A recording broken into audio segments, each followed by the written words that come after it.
कहानी की शुरुआत में हम एक कबाड़ खाने के मालिक को देखते हैं जो अपने कुत्तों को खाना खिलाने के बाद अपना काम शुरू करने जा रहा था, लेकिन अचानक वहां मौजूद एक ट्रक अपने आप चालू हो गया और सीधा फिल की ओर चल पड़ा। फिर उसने अपनी रफ्तार तेज की और ऑफिस की तरफ भागते हुए सीधा फिल के ऊपर चढ़ गया। इसके बाद वो अपने आप जंक यार्ड से बाहर आकर सड़क किनारे खड़ा हो गया, मानो वो अपने अगले शिकार का इंतजार कर रहा हो। उसी दिन दोपहर को हम होप नाम की लड़की को देखते हैं जो ब्राइटन नाम की एक जगह से कुछ टूरिस्ट को लेने जाने वाली थी। उसने अपने बॉस रे और उसके बेटे लोगन को अलविदा कहा और वहाँ से चली गई। रे वहाँ एक कैफेटेरिया और होटल का मालिक था और होप उसके होटल में रुके हुए टूरिस्ट के लिए टूर गाइड का काम करती थी। लेकिन उसी रास्ते में उस भूतिया ट्रक की नजर होप पर पड़ गई। खैर, जब होप ब्रिजटन पहुंची तो उसकी मुलाकात एबी और उसके पिता थैड से हुई। वो सब यहाँ हाइकिंग करने आए थे और होप उनकी टूर गाइड थी। इसके बाद हम जॉन नाम के एक ट्रक ड्राइवर को देखते हैं जो सड़क पर था कि तभी अचानक उसका ट्रक बेकाबू हो गया।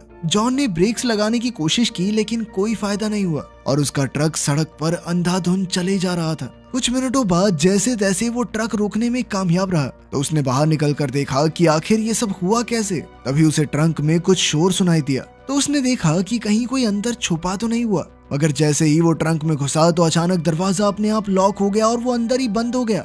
उधर होप अपने क्लाइंट्स के साथ लूनर शहर वापस लौट रही थी तो उसने उन्हें बताया कि हजारों साल पहले यहाँ एक मीटियोराइट गिरा था, जिसके बाद यहाँ पर इस शहर को बसाया गया। फिर कुछ मिनटों बाद होप को सड़क पर जॉन का ट्रक खड़ा हुआ दिखाई दिया और वो सोचने लगी कि ये सड़क के बीचों बीच क्यों रुका हुआ है, पर फिर भी वो बिना रुके अपनी मंजिल की ओर आगे बढ़ गई। फिर कुछ देर बाद उसके सामने वही भूतिया ट्रक आया जो आज सुबह सड़क किनारे खड़ा था। होप ने अपनी गाड़ी रोककर बाहर निकलकर देखा कि कहीं ड्राइवर को मदद की जरूरत तो नहीं, लेकिन ट्रक तो बिल्कुल खाली था। वो सड़क के बीचों बीच खड़ा था, इसलिए थैड ने उसे धक्का लगाकर साइड में धकेलना शुरू किया। तभी जैक उनकी तस्वीरें खींचने लगा तो उनका ध्यान भटक गया और इसी दौरान पीछे से जॉन का ट्रक वहां आ गया और सीधा उस भूतिया ट्रक से जा टकराया। इस भयानक दुर्घटना में होप और बाकी टूरिस्ट ऐन वक्त पर किनारे पर कूदकर बाल बाल बचे। अब जॉन का ट्रक जंक यार्ड की तरफ जा रहा था तो होप ने पुलिस को फोन करने का सोचा और उसी समय ट्रक ने वापस मुड़कर उसकी वैन को भी टक्कर मार दी। जिसके बाद होप ने रे को फोन करके इस एक्सीडेंट के बारे में बताया तो रे तुरंत उसकी मदद के लिए निकल पड़ा। वहीं दूसरी ओर जैक और थैड वहां खड़े होकर ये सोच रहे थे कि जब ट्रक में कोई था ही नहीं तो आखिर वो चल कैसे रहा है। आखिरकार उन्होंने हिसाब लगाया कि शायद ड्राइवर का सर नीचे होगा, इसीलिए उन्हें कोई दिखाई नहीं दिया। उसी समय रे भी उनके पास पहुंचने वाला था, पर रास्ते में उसका सामना भूतिया ट्रक से हो गया। वो ट्रक सीधा उसकी गाड़ी से टकराने ही वाला था कि ऐन वक्त पर उसने गाड़ी घुमाकर अपनी जान बचाई। फिर वो आगे बढ़ ही रहा था कि कुछ ही मिनटों बाद एक और बिना ड्राइवर का ट्रक सड़क पर आ गया और सीधा एक पावर प्लांट से जा टकराया। इस टक्कर से वहाँ जबरदस्त धमाका हो गया जिससे कैफे के अंदर बिजली चली गई। जॉर्ज ने लोगन को जनरेटर चालू करने को कहा। उधर रे को हवा में बहुत ज्यादा धुआं दिखाई दिया तो उसने लोगन को फोन करके पूछा कि भाई सब ठीक है ना, मगर लोगन को उसकी आवाज सुनाई ही नहीं दे रही थी। अभी अचानक हम देखते हैं कि एक भूतिया ट्रक चलते चलते कैफे के पार्किंग लॉट में आ पहुंचा। वहीं दूसरी ओर रे किसी तरह होप के एक्सीडेंट की जगह पहुंचा जहां उसकी मुलाकात थैड और जैक से हुई। उसने उनसे पूछा कि होप कहाँ है। होप कबाड़ खाने में चेक करने गई थी कि क्या कोई उनकी मदद कर सकता है, लेकिन वहां पर उसे कबाड़ खाने का मालिक मरा हुआ मिला। तभी रे थर्ड एबी और जैक के साथ जंकयार्ड पहुंच गया और वहां उस रौंदी हुई लाश को देखकर बेचारी एबी बहुत ज्यादा डर गई। एबी ने घबराकर कहा कि वो घर वापस जाना चाहती है, पर उसके पिता ने उसे जैसे तैसे समझाकर अपने साथ चलने को कहा। अब रे को लोगन की चिंता हो रही थी, इसीलिए वो तुरंत अपनी गाड़ी में बैठकर कैफे की ओर निकला। उसे शक हो रहा था कि जरूर कुछ न कुछ गड़बड़ है। उधर कैफे के बाहर भूतिया ट्रक लगातार पार्किंग में चक्कर काट रहा था तो एक कस्टमर नाराज होकर वहां से जाने लगा, पर जैसे ही वो अपनी गाड़ी के पास जा रहा था तो अचानक एक भूतिया ट्रक उसे कुचलने के लिए आ गया और वो तुरंत भागकर वापस कैफे में आ गया। उसने अंदर जाकर शोर मचाया कि इस ट्रक में कोई ड्राइवर नहीं है और सब लोग काफी घबरा गए। तब बॉब नाम का आदमी बाहर निकला ताकि वो अपनी गाड़ी से राइफल निकालकर ट्रक के टायर्स पर गोली चला सके, पर भूतिया ट्रक की वजह से वो गाड़ी तक पहुंचने में नाकामयाब रहा।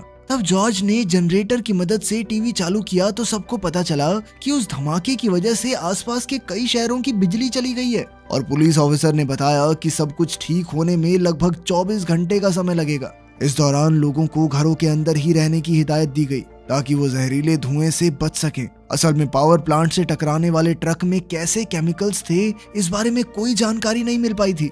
उधर रे वापस कैफे की ओर चल रहा था तो उसे एहसास हुआ कि एक पीला ट्रक उसका पीछा कर रहा है। उसने गाड़ी की रफ्तार तेज करके उससे पीछा छुड़वाने की कोशिश की, मगर उस ट्रक ने फुल स्पीड में उसे पीछे से टक्कर मार दी। इस टक्कर से पीछे का शीशा चकनाचूर हो गया और सभी टूरिस्ट काफी डर गए, मगर रे अब भी यहाँ से निकलने के लिए गाड़ी भगा रहा था।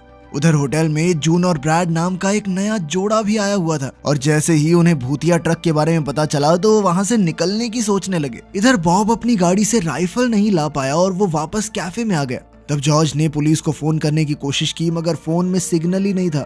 इधर जून और ब्रैड अपना सामान बांध कर अपनी गाड़ी की ओर भाग रहे थे तो भूतिया ट्रक उनके पीछे पड़ गया, और तब उन दोनों को गैराज में छिपकर अपनी जान बचानी पड़ी। उसी पल थैड कैफे में पहुंचा और उसने गाड़ी में मौजूद अपने साथियों को तुरंत कैफे की ओर बढ़ने को कहा, वरना ट्रक्स उन्हें भी कुचलकर मार डालेंगे। आखिरकार वो जैसे तैसे कैफे में घुसे। जैक ने कहा कि ये ट्रक्स ऐसी जादुई ऊर्जा से चल रहे हैं जिस वजह से उनके अंदर दिमाग और भावनाएं पैदा हो गई हैं। लेकिन पूरी बात सुनने के बाद भी बॉब और पीट को उसकी बातों में दम नहीं लगा, क्योंकि उनका मानना था कि इस सब के पीछे सरकार के किसी बड़े एक्सपेरिमेंट का हाथ है। पर तब थैड ने कहा कि इसमें सरकार का कोई हाथ नहीं है, असल में वो यूएस एयरफोर्स का हिस्सा रह चुका था। ये सुनकर बॉब और पीट का शक और बढ़ गया, क्योंकि उन्होंने हिसाब लगाया कि जब से ये आदमी हमारे शहर में आया है तब से ही भूतिया ट्रक्स ने लोगों को मारना शुरू किया है। अब बॉब और पीट ने थैड पर हमला करके उससे सब कुछ उगलवाने का फैसला किया, मगर उसी पल जॉर्ज ने अपनी बंदूक निकालकर सबको शांत रहने का हुक्म दिया। फिर रे ने कहा कि अगर वो सब ट्रक्स के हमले से बचना चाहते हैं तो उन सबको मिलकर काम करना होगा। बाद में हम देखते हैं कि दोपहर को 2 साइंटिस्ट को धमाके की जगह भेजा गया ताकि वो हवा में फैल रहे केमिकल्स की जांच कर सकें। डॉन नाम के एक साइंटिस्ट ने वहां पहुंचकर अपना सेफ्टी सूट पहना ताकि धुआं उसे नुकसान न पहुंचा सके। इधर रिक नाम का एक साइंटिस्ट अब भी गाड़ी में ही था और उसने बेस पर फोन करके और लोगों को भेजने को कहा, लेकिन फोन पर सिग्नल न होने की वजह से उसे कोई जवाब नहीं मिला। इसी दौरान उसका सेफ्टी सूट अचानक अपने आप फूलने लगा। अब जैसे ही रिक सूट पहनने के लिए मुड़ा तो उसके खाली सूट ने उस पर कुल्हाड़ी से जानलेवा हमला कर दिया और उसकी मौके पर ही मौत हो गई। जल्द ही उस सूट ने डॉन को भी मौत के घाट उतार दिया और फिर उनका भी अपने आप चालू होकर लूनर शहर की ओर बढ़ने लगा। उधर गैराज में ब्रैड ट्रक चालू करने की कोशिश कर रहा था। इस दौरान रे कैफे से बाहर निकला तो अचानक एक ट्रक उसे कुचलने के लिए आ गया। उसी पल उसके दिमाग में एक आइडिया आया और वो दौड़कर वापस कैफे में आ गया। उसने अपना प्लान थैड को बताया। उसके मुताबिक बच्चे ब्रैड और जून के साथ गैराज में फंसे हुए थे और कैफे तक आने के लिए उन्हें भागकर पार्किंग लॉट में मौजूद एक बड़ी सीवेज पाइप में छुपना होगा। इस दौरान रे और थैड ट्रक्स का ध्यान भटकाएंगे ताकि लोगन और एबी भागकर कैफे तक पहुंच सकें।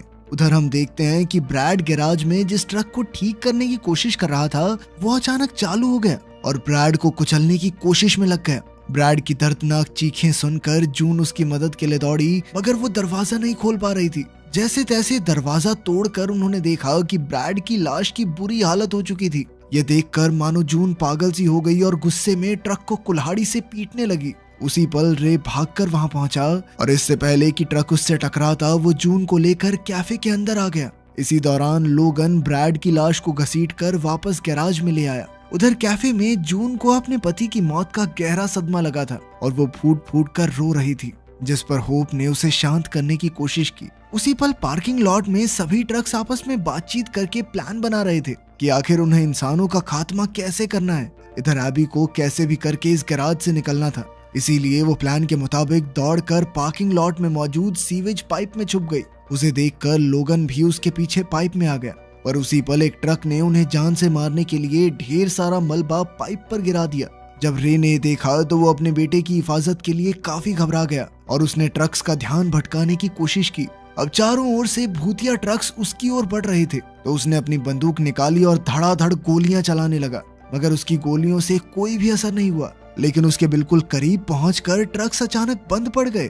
इसी मौके का फायदा उठाकर वो अपने बेटे को बचाने लगा। इधर कैफे में जब सबने देखा कि ट्रक्स रुक गए हैं तो बॉब और पीट ने बाहर निकलने का फैसला किया, मगर जॉर्ज ने उन्हें रोक दिया क्योंकि उसे लग रहा था कि खतरा अभी टला नहीं है। लेकिन उसी पल उन दोनों ने बूढ़े जॉर्ज पर हमला कर दिया। तब थैड उनसे मुकाबला करने आया, मगर पीट ने उसे भी धूल चटा दी। तभी पीछे से जैक ने पीट के सर पर बोतल दे मारी और पीट वहीं बेहोश हो गया।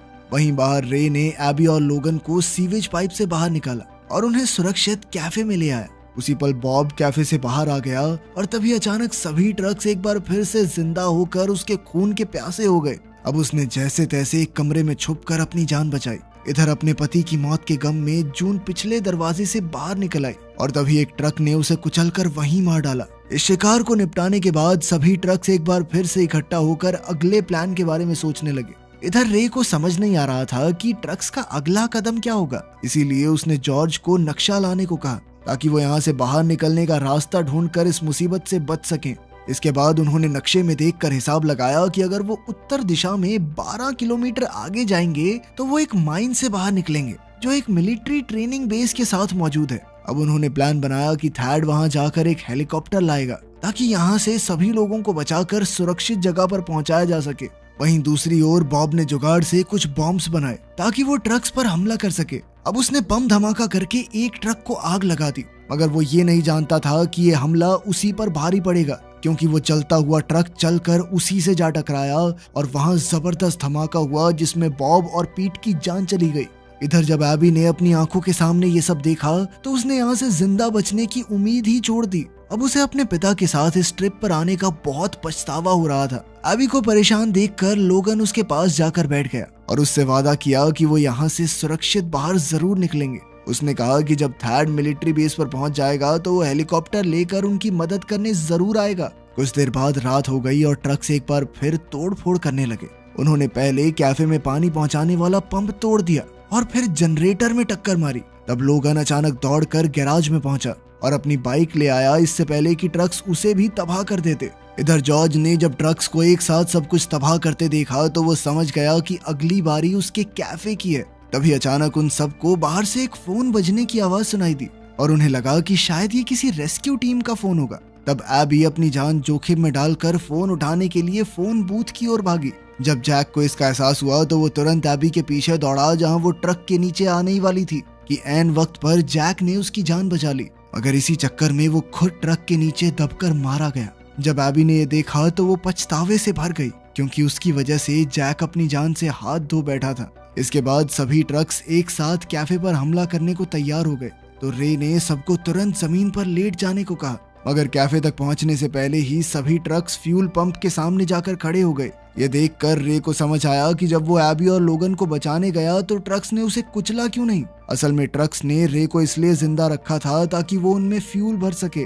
इसी दौरान थैड ने मौका देखकर लोगन की बाइक उठाई और सीधा मिलिट्री बेस की तरफ बढ़ गया। जाने से पहले थैड ने अपनी बेटी एबी को अलविदा कहा और वादा किया कि वो कल सुबह तक जरूर लौट आएगा, लेकिन एबी किसी भी हालत में यहाँ रुकने को तैयार नहीं थी, इसीलिए थैड को मजबूरन उसे अपने साथ ले जाना पड़ा। इधर होप को पता चला कि रे सभी ट्रक्स में डीजल भरने वाला है। सभी ट्रक्स में डीजल भरने के बाद होप और रे लोगन को ढूंढने गए जो इस वक्त झाड़ियों में छिपा हुआ था। उसने एक टॉर्च की मदद से रे और होप को अपने पास बुलाया। तब लोगन ने उन्हें बताया कि जॉर्ज उनके साथ यहाँ नहीं आया क्योंकि वो कैफे को छोड़ने को राजी ही नहीं था, मगर सच तो ये था कि बेचारा जॉर्ज जानबूझकर कैफे में रुका था ताकि वो ट्रक्स का ध्यान भटका सके और उसके साथ ही अपनी जान बचाकर वहां से भाग सके।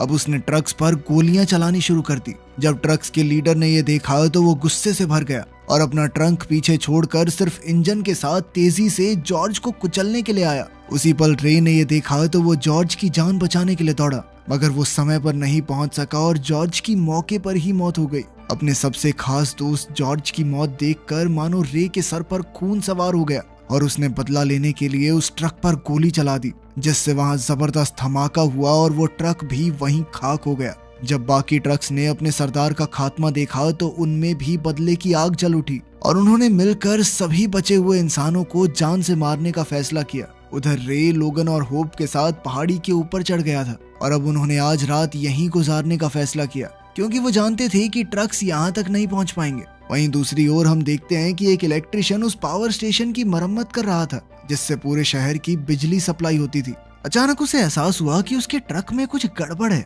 उस वक्त वो सेफ्टी इक्विपमेंट में चढ़कर काफी ऊपर मरम्मत कर रहा था कि अचानक उसका ट्रक अपने आप हिलने लगा और वो सीधा बिजली के खंबे से जा टकराया। तभी वहां शॉर्ट सर्किट हो गया, जिस वजह से वो आदमी जोरदार झटका लगने की वजह से वहीं तड़प तड़प कर मर गया। उधर रे और होप थैड का इंतजार कर रहे थे जो मिलिट्री से मदद लेकर उन्हें बचाने का वादा करके गया था। वो सोचने लगे अगर पूरी धरती की गाड़ियां ऐसे जिंदा होकर इंसानों पर हमला बोल दें तो इंसानों का नामो निशान मिट जाएगा। होप ये सब सोचकर परेशान हो रही थी और तभी रे ने उसे गले लगाकर कहा कि सब कुछ ठीक हो जाएगा। फिर कुछ घंटों बाद सुबह हुई और उन्हें दूर से एक हेलीकॉप्टर आता दिखाई दिया, तो वो चिल्लाकर उसे आवाज देने लगे। उन्होंने देखा कि थैड ने उनकी मदद करने का वादा निभाया था, तो वो बेहद खुश हो गए। इधर हेलीकॉप्टर की आवाज सुनकर एक ट्रक वहां आ पहुंचा और उसने उन तीनों को कुचलने की कोशिश की, मगर वो तीनों ऐन वक्त पर हेलीकॉप्टर में चढ़कर भाग निकले। हेलीकॉप्टर के अंदर लोगन ने एबी से दोबारा मिलकर उसे गले लगा लिया, पर तभी उसे एहसास हुआ कि एबी मानो किसी सदमे में चली गई हो। रे ने थैड का शुक्रिया अदा किया क्योंकि उसने उन सब की जान बचा ली थी, मगर उसी पल उन सब ने देखा कि हेलीकॉप्टर में कोई पायलट ही नहीं था और वो खुद ब खुद उड़ रहा था। और ये देखते ही तो उन सब की सांसें रुक गई। क्या इन लोगों में से कोई बच पाएगा? आप इस बारे में क्या सोचते हैं कमेंट्स में जरूर बताना। मिलते हैं अगली वीडियो में।